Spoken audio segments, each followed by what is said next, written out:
Ito ay literal na bato, natural stone, at tinatawag nating Acid Guard Plus na makukuha sa mga bundok ng Pilipinas. Ito lang naman ang nagpagaling ng GERD ng marami nating kababayan, nag-alis ng hyperacidity ng mga sumubok, isama mo pa ang pahirap na acid reflux na kanya ding ginamot sa mabilis na panahon. Tinapos ng Acid Guard Plus ang anxiety ng ating kababayan, pinatulog na mahimbing ang taong may insomnia na ngayon ay nakakapagtrabaho na sila ng maayos at walang iniinda.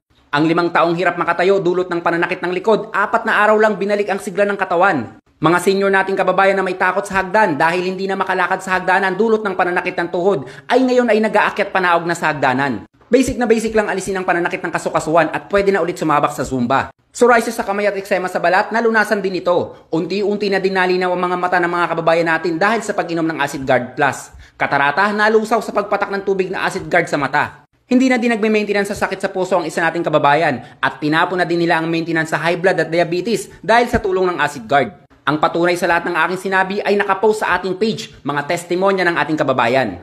No more hika at sakit sa baga na din. Goodbye mataas na creatinine. Hello healthy kidney at liver. At masasabi kong 100% makatutulong ito sa lahat ng uri ng sakit. Pwede sa buntis, pwede sa sanggol, pwede sa breastfeeding. Once again mga kababayan, never pa akong sumablay sa mga pinopromote ko. Kung sawa ka na sa maintenance mo, subukan mo ang batong ito. At yan ay 1 minutong dagdag kaalaman, galing sa isang magsasaka.